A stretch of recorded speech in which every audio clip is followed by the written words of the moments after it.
A dor faz parte da nossa jornada.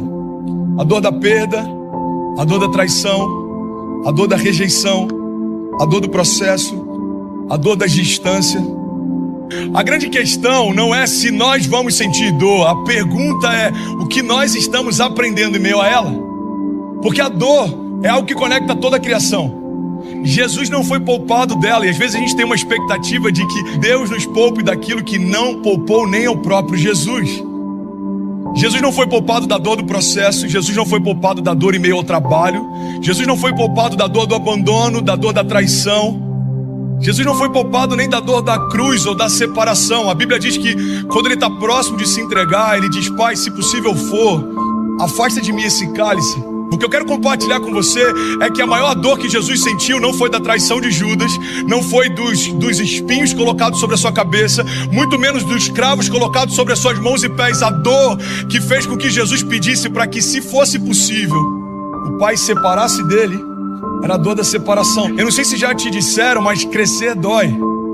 Os sociólogos têm chamado a nossa geração de geração Peter Pan, uma geração que vive na terra do nunca e que está o tempo inteiro buscando conforto.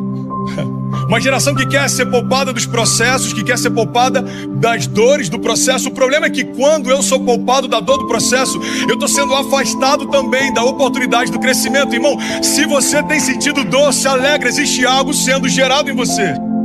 Existe um crescimento sendo gerado em você. Existe uma força que brota em meio à minha dor. Tem muita gente desistindo, irmão, dos processos, porque se esqueceu do propósito. O que a gente aprende com isso é que às vezes a gente consegue vencer a dor no início da jornada, mas o que vai mudar a nossa história é se a gente conseguir vencer a dor no meio do caminho. Porque tem um dia que a vida dói muito e que você não consegue conectar a dor a uma razão. Tem dia que a vida te apronta e você não consegue conectar isso ao que Deus quer. E isso é o que a gente chama de dor. A vida dói. E a vida dói mesmo, ela é assim. Eu sei do que eu tô falando. Eu já não soube, mas hoje sei. Mas eu sei que no fim, a caminhada, ela te apresenta desafios novos, que vai precisar que você aprenda coisas diferentes. E é nesses caminhos novos de coisas diferentes que mensagens como essa mudam. O dia que a vida mais doeu foi o dia que eu mais aprendi. O dia que mais deu errado foi o dia que mais deu certo. Só que eu só sei isso agora, porque passou o tempo, as estações. Me parece que a dor é uma substância poderosa para fazer o processo se tornar efetivo. Me parece que as angústias ou as ardúrias da história são exatamente aquelas necessárias para fazer a gente aprender, para que quando chegue no endereço não perca o coração do início. Eu não aguento mais. É quando nós jogamos a toalha. É quando aquela dor e aquele sentimento e as destruições ao redor da minha vida, elas gritam e nós não aguentamos mais viver naquela situação. Algumas pessoas nesse tempo do não aguento mais se matam, tiram a sua própria vida. Outras tiram a vida do seu semelhante. Outras sabotam e minam tudo que está ao seu redor para ver se de alguma forma ele consegue salvar alguma coisa. É o tempo do eu não aguento mais. É quando nós dizemos: eu não aguento mais sentir a mesma dor. Eu não aguento mais me ver vivendo a mesma situação. Eu não aguento mais cometer os mesmos erros, de machucar as mesmas pessoas, de me machucar novamente. Eu não aguento mais perder tudo de novo e ter que começar tudo de novo. Eu não aguento mais me ferir. Eu não aguento mais viver à margem de mim mesmo. Quando você se sentir-se insegura, vacilante, com medo, olhe para Cristo, não olhe para si mesma. Se eu olhar para mim, vai ser um desastre. Se você olhar para você, você vai ser um desastre também. Você vai desanimar olhando para si mesma. Se olhar para Cristo, você estará olhando para a rocha inabalável. É nele que nós encontramos segurança, não em nós mesmos. Farinha de trigo. Você gosta de comer farinha de trigo? Crua. De jeito nenhum. Óleo, beber um copo de óleo, sal, uma colher de sopa de sal, uau, fermento, intragáveis ao paladar. Mas coloque tudo isso junto, misture muito bem, bata, amassa, sove, dê soco em tudo isso, coloque no fogo. Qual o resultado? Um delicioso pão. Assim é com os ingredientes da nossa vida aqui. São intragáveis quando engolidos separados e crus. Mas no final nós encontraremos o verdadeiro sabor que Deus tinha reservado para nós lá na glória. Os dias vão se passando, você tenta até manter a fé, mas parece que as coisas não mudam. Você de repente frequenta ou até chegou a ir em uma missa, um culto, para ver se algo mudava. Mas um vazio angustiante continua no seu coração. Como tatuagem, parece que essa apatia tomou conta do seu espírito. Para onde quer que você vá, para onde quer que você olhe, o que quer que você faça, você não consegue se libertar desse estado de ânimo. E o pior é que, pelo fato de estar já há um bom tempo se sentindo assim, você acabou foi se acostumando a ser uma pessoa assim. Mas você precisa se lembrar que nem sempre foi assim. Quando criança, você tinha ânimo, disposição, você brincava de tudo, era inclusive uma criança muito ativa, tinha alegria, ria bastante. Você cresceu e algo não saiu do jeito que você esperava. E isso criou um trauma, um bloqueio profundo dentro de você. Algo motivado de repente por uma perda, uma violência, uma injustiça, uma decepção.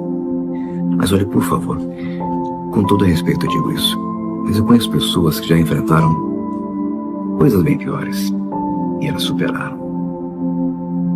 Se reencontraram com a alegria, com a fé, pois entenderam que a felicidade não é um sentimento, e sim uma escolha que você precisa fazer. A escolha. Você precisa escolher não mais permitir que tudo isso roube seu ânimo, a sua disposição, a sua alegria. Você precisa, na verdade, escolher não mais resumir toda a sua vida nessa experiência negativa que você teve. Você precisa escolher não mais se comportar dessa maneira. Ufa, eu me sinto sem forças para reagir, meu irmão. Eu não tenho mais ânimo mesmo, eu não consigo levantar desse buraco, eu não consigo seguir em frente. Sabe o que está te impedindo? O fato de você se concentrar apenas nas coisas erradas. Eu fiz um mau negócio no passado, perdi todo o meu dinheiro, sujei meu nome, o nome das pessoas que eu amava. Tive cobradores batendo na minha porta constantemente. Pensei que meu mundo realmente fosse desabar. Estava ali no fundo do poço. Percebi que a minha agonia aumentava dia após dia, pois eu ficava noite e dia e noite me perguntando: por que, Deus? Por que comigo? Por que comigo? Eu só queria sustentar a minha família, mais nada, Deus. Por que, Senhor? Me senti uma vítima, um pobre coitado. Foi quando eu entendi que isso só estava apenas me fazendo ficar girando, dando voltas, sem sair do lugar. Eu ali dentro de um poço, olhava em volta e só via terra, terra por todos os lados, terra. Foi então que eu olhei para cima e vi luz. E conscientizei que eu precisava entrar e me concentrar apenas nessa luz. Fixava meus olhos nessa direção.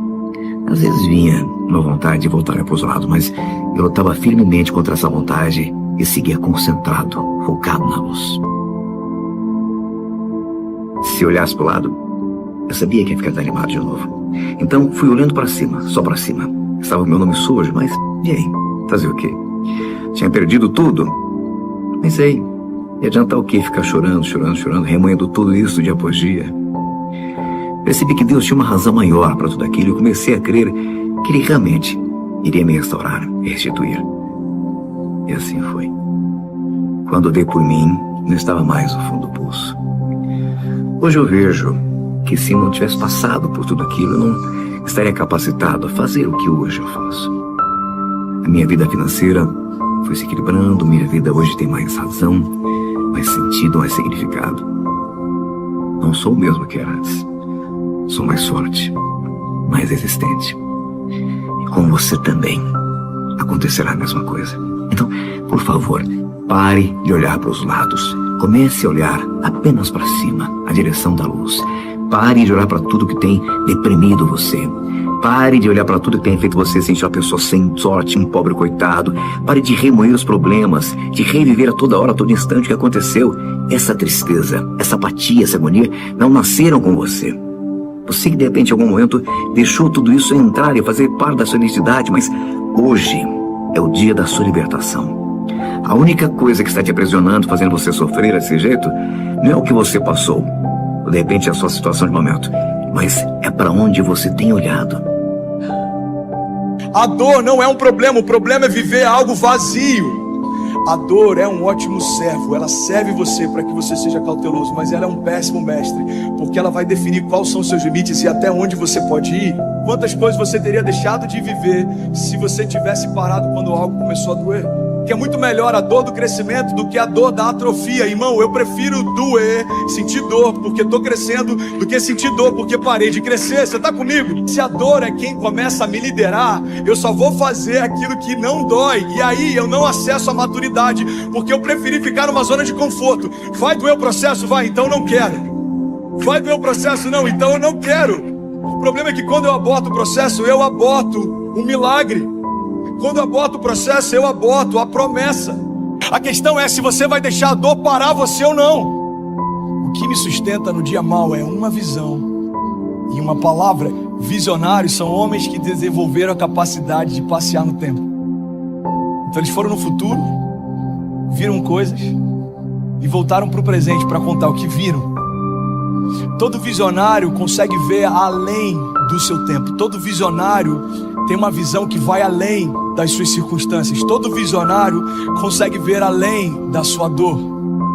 Porque tinha dor na construção da arca, mas existia uma visão que fazia com que Noé não parasse. Tinha dor durante a jornada de Pedro, em meio a cativeiros e prisões, mas existia uma visão que fazia com que ele suportasse a sua dor. Você está num trabalho que você não faz o que você gostaria de fazer, você não está descansando como você gostaria de descansar, mas quando você lembra da sua família, você continua fazendo o que tem que ser feito. Porque a visão da sua família e do propósito pelo qual você faz o que faz é o que sustenta você no meio do processo. Irmão, se eu me esquecer da visão que Deus me deu para fazer o que eu faço, no primeiro combate, no primeiro conflito, eu paro de fazer o que eu estou fazendo. Por que tem gente que alcança o sucesso profissional e ainda assim se sente vazio? Porque não existe nada pior do que um sucesso completamente vazio de propósito. Você foi criado para criar algo eterno. E é por isso que se você gastar toda a sua vida com coisas que só terminam em você, você pode ter sucesso segundo os critérios dos homens, mas você vai se sentir vazio dentro de si. Estou muito fraco, eu estou cansado, eu não suporto mais isso. É muito a luta, é muito sofrimento, as guerras são muito grandes, eu não suporto mais, eu vou parar, eu vou desistir. Eu não quero mais, eu não suporto, eu não aguento mais. Não é assim que você fala? Não é assim que você está se sentindo? Não é isso que você tem dito para Deus? Eu não suporto mais, eu estou fraco, fraca, eu já não tenho mais forças. Há um tempo em que é preciso. Esse tempo é um tempo da dor, é um tempo da desesperança. É o tempo da angústia. É um tempo do eu não aguento mais. Algo precisa acontecer na minha vida. Algo precisa mudar. Eu preciso abandonar as roupas usadas, que já têm a forma do meu corpo. Eu preciso esquecer os meus caminhos, que me levam sempre para os mesmos lugares. E se você está dando esse suspiro dizendo, eu não aguento mais, eu queria dizer para você que você não está sozinho. Você não está sozinho. Pessoas e histórias falam de você. Não importa o que você tenha feito. Não importa que pecados você tenha cometido. E muitas vezes eu errei. Muitas vezes eu não fui fiel como deveria. Mas Ele nunca deixou de ser fiel a mim. Então eu quero dizer para você que se o inimigo está dizendo que você não tem jeito, eu quero te dizer que tem jeito sim, porque ele tem poder para quebrar as cadeias da tua vida, para quebrar as drogas, para quebrar, sabe, os pecados, para quebrar esse sentimento de rejeição, de dor, o ódio, o medo. Eu quero dizer que ele te ama. Não tenha medo do processo, não tenha medo do projeto inicial, corra atrás dele. Mas o seu processo acontece mesmo, é lá na sua vida, no seu dia a dia, a nos convencer de que nós podemos, de que a vitória está nos oferecida, que a vitória está diante de nós. E não peça ao grande arquiteto que faça modificações na planta para simplificar. Não, peça a ele forças para agir do jeito certo para chegar ao lugar. Isso é coisa de fraco. Dá para derrubar essa paredinha aqui que está me incomodando? Não. Passa, descobre um jeito de passar por ela. Dá para tirar o mar da frente? Não. Põe o pé na água. E aí você vai ver o que vai acontecer. Dá para derrubar as muralhas? Não. Grita na beirada dela. Essa metáfora é linda. Insista. Grita o quanto você pode até abalar as estruturas desta muralha que está impedindo você. Não tenha medo do processo, não tenha medo do projeto inicial. Corra atrás dele, corra atrás daquilo que é honesto, daquilo que é puro, e você não vai ter outro destino se não tornar-se puro também, purificar aos poucos a sua vida, o seu coração destes excessos que lhe enchem de medo. Eu sei que tem horas que parece que a gente não vai aguentar mais. Eu sei que tem horas que parece que a gente não vai suportar mais. Mas a Bíblia diz que o poder de Deus se aperfeiçoa sobre a nossa fraqueza. Você não experimenta o poder de Deus quando você está forte. O poder de Deus você só vai experimentar quando você estiver fraco. O poder de Deus só se manifesta, só se apresenta quando você não tiver mais força. É isso que Deus disse para Paulo, quando ele disse: Senhor, 3 vezes eu pedi para que arrancasse o espinho da carne, o Senhor não tirou. E Deus disse para ele: Paulo, a minha graça te basta, porque o meu poder se aperfeiçoa sobre as suas fraquezas. Eu sei que você está fraco. Eu sei que tem hora que você não suporta. Mas é nesse momento que o Espírito de Deus vai se apresentar a você e vai te fortalecer e vai fazer com que a força dele se manifeste em meio às suas fraquezas. Por isso que o mesmo Deus disse: diga ao fraco, eu sou forte. Não é que você é forte, é que o Deus que habita dentro de você é forte. Ele vai te fortalecer, vai te dar ânimo para você permanecer de pé no meio dessas adversidades. Seja pela dor ou seja pelo amor, tem que servir como motivação para você. Você tem que buscar aquilo, você não pode deixar aquilo te derrubar, você tem que usar isso como força. E fazer as coisas com verdade, com intensidade, com fé. E quando você faz assim, você conquista. Seja você quem for, seja qual for a posição social que você tenha na vida, a mais alta ou a mais baixa, tenha sempre como meta muita força, muita determinação e sempre faça tudo com muito amor e muita fé em Deus. Que um dia você chega lá. De alguma maneira, você chega lá. Seu pior inimigo é a natureza pecaminosa que está em você, que tenta todo dia te levar para longe de Deus. Dentro de você tem 2 naturezas, a carnal e a espiritual. A que você mais alimenta é aquela que vai prevalecer sobre a sua vida. Então, pior do que o diabo é a natureza pecaminosa que está em você. Essa natureza corruptível, essa natureza adâmica que veio de Adão, que tenta sempre nos levar para longe de Deus. Essa é pior. Pior é o teu eu, pior é essa natureza carnal que tenta sempre ser mais orgulhosa, mais vaidosa, nos levar para longe de Deus, que não quer perdoar, que não quer amar. Isso que é pior. Porque na verdade, essa carne aqui, se eu alimentar ela, os meus pensamentos, a minha vida, a minha mentalidade toda vai ser declinada para ela. Por isso que a Bíblia fala que eu preciso alimentar o meu espírito. Porque quem anda segundo o Espírito, vive segundo as coisas espirituais. Alimenta o seu espírito e a carne vai morrer de fome. Seu pior inimigo é você mesmo. que talvez o teu pai tenha te abandonado, a tua mãe tenha te abandonado. Talvez você tenha ouvido a vida inteira que você não tem valor. Mas eu quero te dizer que você tem valor para Deus, tem valor para Jesus, que você pode ser o filho pródigo.